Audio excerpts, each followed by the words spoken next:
Dans l'hémicycle, on voit bien que parfois, les députés, ils sont pris d'une sorte de vertige comme ça, parce qu'on parle de sujets dont au fond, ils n'ont pas l'habitude, quoi. On parle de sujets existentiels et avec cette question qui revient régulièrement et qui est « qui sommes-nous ?» pour décider de ce sujet aussi important. Qui sommes-nous pour légiférer sur l'intime ? Prochaine séance cet après-midi à 15h, suite du projet de loi sur la bioéthique. La séance est levée. La parole est à Madame Agnès Buzyn, ministre des Solidarités et de l'Action du projet de loi relatif à la bioéthique. S'il vous plaît, un peu de silence. Monsieur, vous avez la parole. Lou Bémond de Senneville est journaliste au service France du quotidien La Croix. Depuis plus de 2 ans, il suit la révision des lois de bioéthique, dont la mesure phare est l'extension de la PMA aux couples de femmes et aux femmes seules.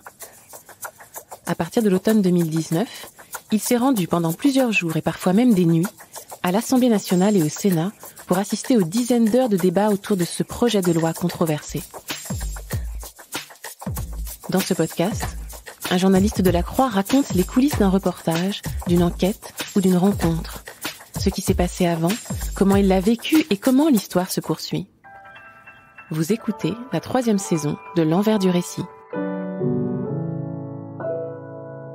Je m'appelle Lou Bémond de Senneville, je suis journaliste à La Croix et je suis en charge de la rubrique bioéthique depuis 3 ans.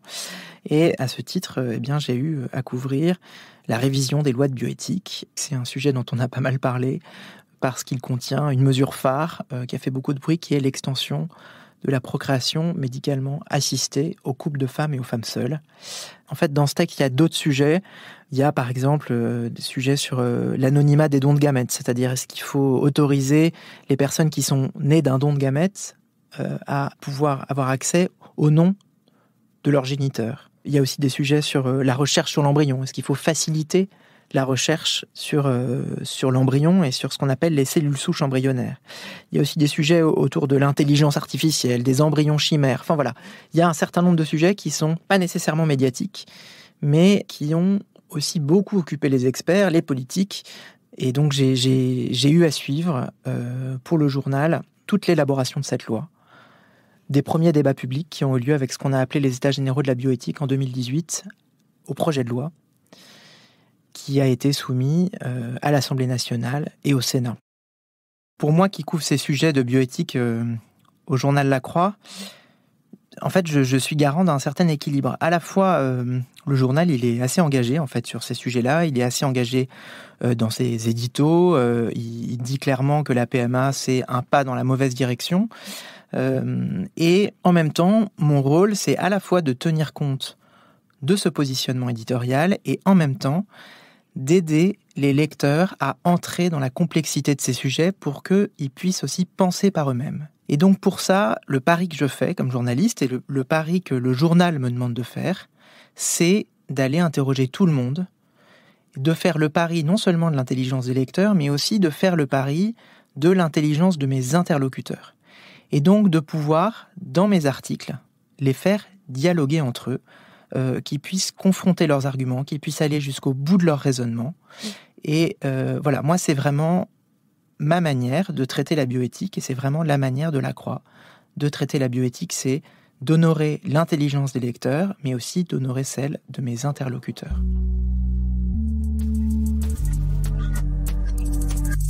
Et on décide d'assurer un suivi complet. Voilà, moi je vais plaider auprès de mes chefs pour qu'on suive ce projet de loi du plus près possible. Et donc on décide de suivre toutes les discussions, ça veut dire plusieurs dizaines d'heures de discussions, que ce soit à l'Assemblée nationale ou au Sénat. Quand la rédaction en chef, quand le chef du service France, Séverin Husson, dit oui, je suis même un peu étonné qu'ils acceptent tellement cette démarche est un peu hors norme. Voilà, de tout suivre comme ça veut dire les séances de jour, les séances de nuit, ça veut dire qu'il faut que le journal s'organise, ça veut dire qu'on va être 3 à se relayer en permanence à l'Assemblée et au Sénat.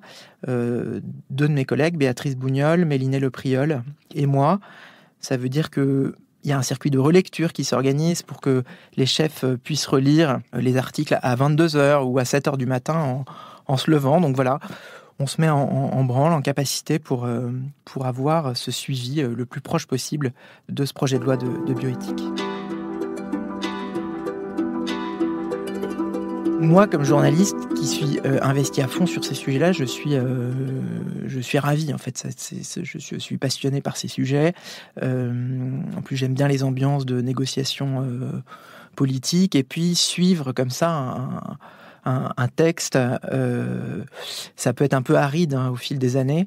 Et en fait, cette étape politique et cette étape de négociation politique et d'examen et aussi de joute oratoire, aussi bien à l'Assemblée qu'au Sénat, ça humanise un peu. Il y a évidemment une part de théâtre en fait dans l'examen d'un projet de loi comme celui-là.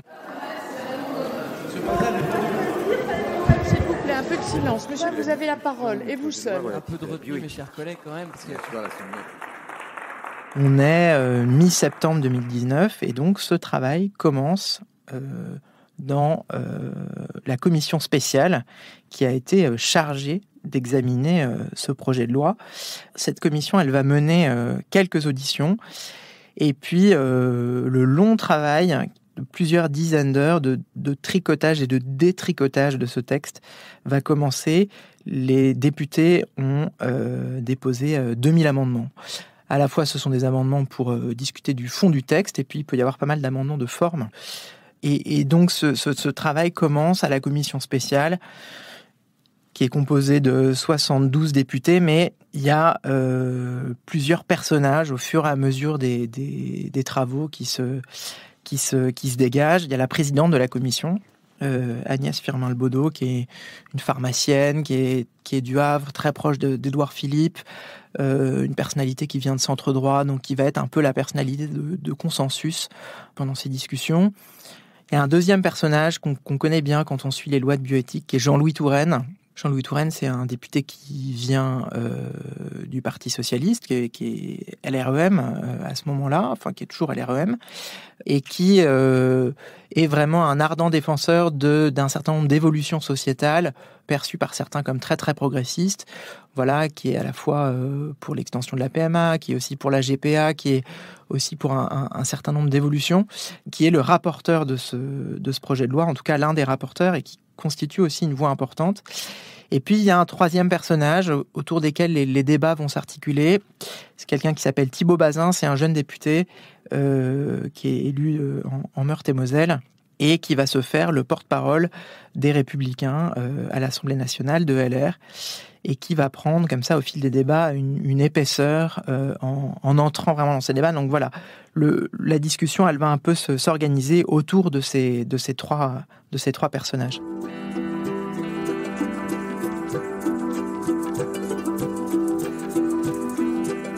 On est dans la commission des affaires sociales, c'est une grande salle avec des chaises qui sont alignées autour de table. Moi, je suis tout au fond. Il y a quelques chaises qui sont là pour les journalistes, pour les assistants parlementaires. Ce sont des débats qui sont publics. Et à ce moment-là émergent les premiers gros sujets. Dans les premières heures de discussion, on voit évidemment que les discussions se concentrent autour de l'extension de la PMA, mais aussi d'autres sujets, l'anonymat des dons de gamètes, des débats intenses aussi autour de la PMA post-mortem. Donc voilà, la possibilité de pouvoir, pour une femme, avoir accès aux gamètes de son compagnon après la mort de son compagnon. De tous ces sujets, on voit qu'il y a un peu deux catégories qui se dégagent. Il y a à la fois des sujets grand public, bien connus, comme la PMA, sur lesquels les clivages sont déjà constitués. Donc là, on voit assez bien une opposition classique gauche-droite ou progressiste-conservateur, si on veut aller vite. Et il y a des sujets où ces députés, ils ont en quelque sorte, je ne sais pas si on peut dire leur liberté de penser, mais il y a quelque chose de cet ordre-là. Ils s'autorisent à aller au-delà des clivages qui sont attendus. Et donc, ça peut donner des moments de discussion très forts auxquels moi j'ai pu assister, avec parfois des tours très personnels. Je pense à un député LR qui s'appelle Marc Le Fur, qui a parlé on était en train de parler de la PMA post-mortem, il a parlé de la mort de sa femme et de la manière dont il a porté le deuil. On a aussi un témoignage assez fort d'un médecin qui s'appelle Marc Delatte, qui est député LREM de Picardie, et médecin de famille, et qui a raconté, lui, comment est-ce qu'il soignait, en particulier des patients trisomiques, avec un témoignage assez fort autour d'une d'une patiente trisomique, alors qu'on était en train de débattre de la possibilité de dépister les anomalies sur les embryons, et notamment les anomalies liées à la trisomie 21. Voilà. Pour ça, ce texte sur la bioéthique, c'est un texte un peu à part, en fait, hein, où les députés qui sont là, en fait, ils se livrent, quoi. On voit bien, au fur et à mesure que les débats se déroulent, que chacun y laisse un peu une part de soi. C'est pas des sujets anodins. On n'est pas en train de débattre de l'assiette de l'impôt sur les sociétés, même si ça peut être des sujets hyper importants. C'est vraiment des débats... voilà, on est au-delà de ça, quoi. Et on voit bien que ce soit aussi bien dans cette salle de commission ou alors dans l'hémicycle, on voit bien que parfois, les députés, ils sont pris d'une sorte de vertige comme ça, parce qu'on parle de sujets dont au fond, ils n'ont pas l'habitude, quoi. On parle de sujets existentiels, et avec cette question moi, qui m'étonne beaucoup, qui revient régulièrement, et qui est « qui sommes-nous ?» pour décider de sujets aussi importants. Qui sommes-nous pour légiférer sur l'intime ? Et donc, en fait, à ce moment-là, ce nous, à la fois, voilà, il y a à la fois ce vertige politique, quoi, et en même temps, il y a des grands moments de sincérité dans ce débat à l'Assemblée.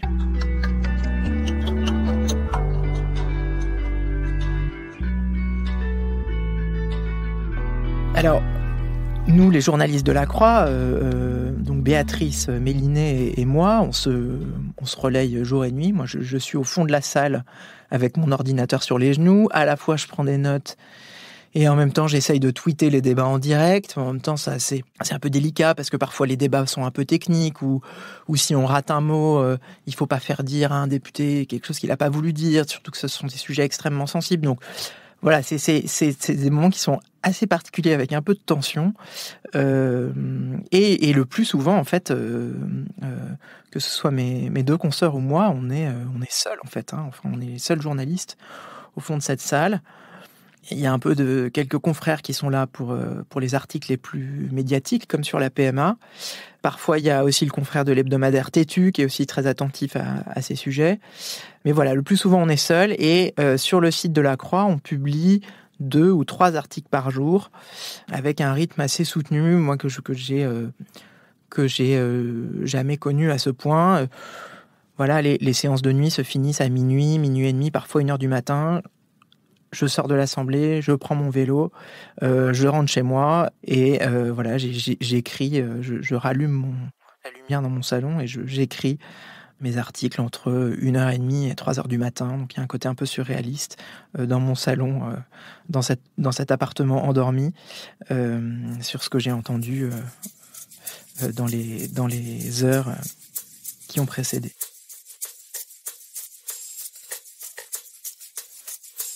En fait, au cours de ces discussions, pas mal de confrères d'autres journaux m'ont demandé pourquoi est-ce que je suivais pas par Internet, parce que on peut suivre en fait tous ces débats en direct, hein, tout est publié en direct. À vrai dire, je me suis aussi posé la question, mais je trouve que c'est beaucoup moins drôle à suivre à distance, parce qu'en fait, quand on y est, on voit un certain nombre d'éléments qu'on ne voit jamais à l'écran. La manière dont les députés peuvent se faire des signes, la manière dont la parole se distribue, on voit aussi des signes d'agacement, de tension, et puis surtout d'être sur place à l'Assemblée. En tout cas, moi, ça me permet de discuter avec des députés à des moments importants qui sont les moments des pauses, parce que parfois il y a des pauses, et donc pour moi, c'est à la fois le moment pour repérer un peu les gens qui s'intéressent à ces sujets, et c'est aussi l'occasion de pouvoir faire parler les élus, de pouvoir décrypter tel ou tel point. Donc journalistiquement, c'est des moments qui sont importants pour moi. Après cette première période qui se termine au bout de 2 ou 3 semaines, le travail, en fait, il va se répéter quelques semaines plus tard, avant Noël, dans l'hémicycle de l'Assemblée nationale. Alors, il y a pas grand-chose qui change, hein. Il y a 2500 nouveaux amendements qui sont déposés. La seule différence, c'est que les députés...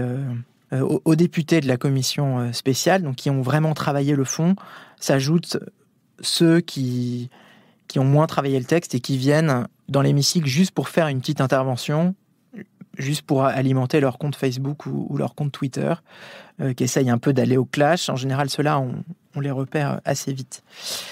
Ce qui renforce le côté théâtre aussi que j'évoquais tout à l'heure, c'est que aussi bien à l'Assemblée qu'au Sénat, on est assis dans les tribunes. C'est un peu comme au balcon d'un théâtre. C'est un peu le lieu d'où on voit les alliances, qui s'assoient à côté de qui. Quand on voit l'hémicycle à la télévision, on peut avoir l'impression que c'est assez grand. En fait, l'hémicycle, il est tout petit, quoi. Donc c'est vraiment... Là, il y a un côté microcosme qui ressort. Je me souviens en particulier d'une négociation qui a eu lieu autour d'un amendement sur un point un peu technique qui s'appelle le diagnostic préimplantatoire. C'est-à-dire, la question était, est-ce qu'il faut pouvoir repérer les anomalies de chromosomes, en particulier dans les embryons, avant de les implanter. Certains disaient que oui, et d'autres disaient qu'il fallait pas le faire parce que... notamment, ça conduirait à éliminer des embryons d'enfants qui seraient plus tard porteurs de la trisomie 21, qui est une anomalie chromosomique, mais qui est une anomalie qui est aujourd'hui viable. Et en fait, il y a eu une bataille politique assez forte, et je me souviens très bien de cette suspension de séance à 23h30, où des députés qui portaient un amendement d'un collègue du MoDem, à un moment, font bloc, descendent tous de leur place, descendent au premier rang de l'hémicycle et entourent Agnès Buzyn, qui est à ce moment-là ministre de la Santé, et essayent de négocier à 23h30 jusqu'au dernier moment de pouvoir faire passer cet amendement pour pouvoir permettre ce dépistage. On est, voilà, c'est vraiment les moments moi que j'aime bien. On est vraiment dans des moments de négociation politique, on est dans des moments de tension. Il y a à la fois des responsables de la majorité, Aurore Berger, Guillaume Chiche, et en même temps il y a ces députés du MoDem, et on voit bien que là il y a une négociation pied à pied qui se fait à la fois avec la ministre, les députés, des conseillers aussi qui sont là. Et lorsque la séance reprend quelques minutes plus tard, finalement cet amendement est rejeté. Donc le coup de force qui a été tenté quelques minutes plus tôt par les députés du Parti centriste, eh bien, il a finalement échoué. L'Assemblée nationale a adopté le projet de loi. Finalement, l'examen de ce texte, il finit par s'achever à l'Assemblée nationale. C'était quand même 50 heures en commission, 80 heures en séance. Nous, on est complètement lessivés avec mes deux collègues. C'est quand même la fin d'un gros marathon. Et en même temps, il y a un deuxième marathon qui s'annonce, qui est le Sénat. Voilà, le Sénat, c'est à peu près la même chose qui se passe. Mais en même temps, le Sénat, c'est une autre ambiance. On voit que l'ambiance est un peu plus pesante, un peu plus lourde. C'est plus doré qu'à l'Assemblée. Le décorum est peut-être un peu plus pompeux. La salle par laquelle on accède dans l'hémicycle est une immense salle qui comporte plus de dorures, alors que et peut-être moins de statues que la salle des 4 colonnes de l'Assemblée nationale. Voilà, on sent que le lieu est assez différent. On sent qu'il y a quelque chose de pas de moins politique, mais de plus policé. Et puis peut-être la différence avec le Sénat, c'est que au Sénat, il y a très peu de journalistes en fait. Et donc, il y a une pression médiatique qui est peut-être moins forte au Sénat. Et donc, peut-être qu'il y a aussi une liberté de parole qui est plus forte, parce qu'ils sont peut-être moins scrutés. Voilà, c'est assez marquant, ça, quand on arrive dans cette assemblée. Et en même temps, au Sénat, il y a un deal qui est très rapidement passé entre Gérard Larcher, qui est président du Sénat, et le groupe LR au Sénat. Voilà, Larcher, il veut pas que le Sénat porte une image rétrograde, en gros de vieux schnock. Et donc, il dit assez rapidement, on va faire passer la PMA, mais on va amender ce texte fortement. Et c'est exactement ce qui se passe en fait au cours des semaines qui suivent en janvier. Et donc il y a un certain nombre d'amendements qui vont passer avec une modification très forte de ce texte. Le remboursement par exemple de la PMA est supprimé. Il y a aussi un certain nombre de mesures dans le champ de la recherche qui sont supprimées. Et donc voilà, les sénateurs, en fait, ils mènent au fur et à mesure du temps cette stratégie sénatoriale qui est à la fois de tenir cet équilibre, de ne pas rejeter l'ensemble du texte, mais en même temps de l'amender très fortement. Moi, j'ai assisté à des coalitions en fait assez étonnantes, bien au-delà des clivages politiques traditionnels. Je me souviens aussi de cet échange qui a eu lieu entre le président du groupe LR au Sénat, Bruno Retailleau, et et une sénatrice communiste, Laurence Cohen. En fait, on est en train de parler de la marchandisation du corps et des excès du capitalisme, et Bruno Retailleau prend cet argument notamment pour s'opposer à l'extension de la PMA, le reliant à une forme de marchandisation du corps. Et lorsqu'il a fini son intervention, Laurence Cohen, à l'autre bout de l'hémicycle, prend la parole en disant « Écoutez, monsieur Retailleau, je suis très heureuse parce qu'aujourd'hui, nous dénonçons la même chose, à savoir les excès du capitalisme, mais j'espère bien que lorsque nous débattrons de sujets économiques, je pourrai aussi vous retrouver sur ces mêmes bancs et que vous dénoncerez, vous aussi, à ce moment-là, les excès du capitalisme. » Donc voilà, ça a été des passes d'armes qui ont marqué des choses assez étonnantes pendant ces débats.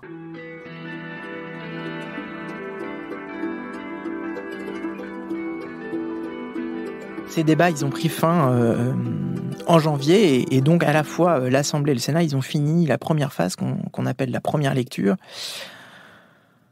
Quand on arrive à la fin de la première lecture, voilà, moi j'ai l'impression qu'on a quand même fait pas mal, on a accompli pas mal de boulot, et on s'attend à embrayer assez rapidement, 2 mois plus tard, au mois de mars, sur la deuxième lecture. C'est-à-dire que le texte doit revenir à l'Assemblée nationale et après repartir encore une fois au Sénat.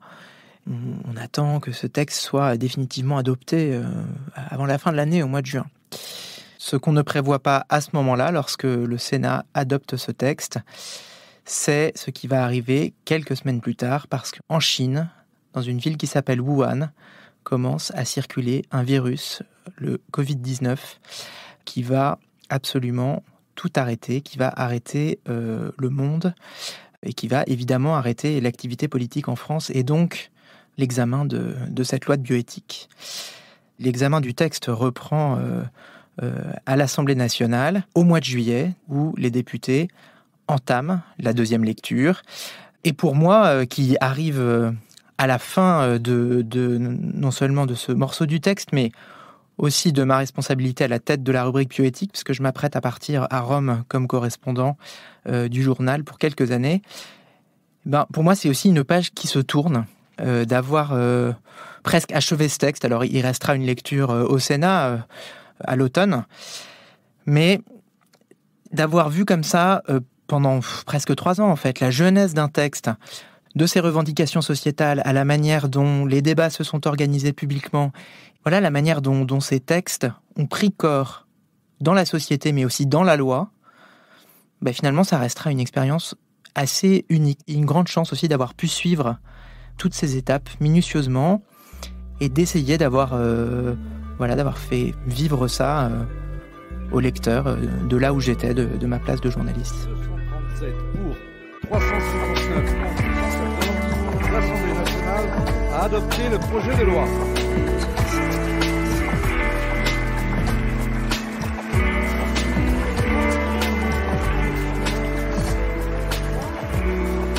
Les articles de Lou Bémond de Senneville sur la révision des lois de bioéthique sont à retrouver sur le site et l'appli La Croix. Le lien est dans le texte de description qui accompagne ce podcast. L'envers du récit est une série originale du quotidien La Croix. Chaque mercredi, un épisode est à écouter sur toutes les plateformes de podcast.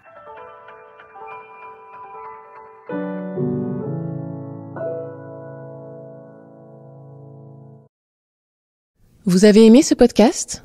Découvrez l'actu traitée autrement avec La Croix. Toutes nos offres d'abonnement sur la-croix.com/abonnement.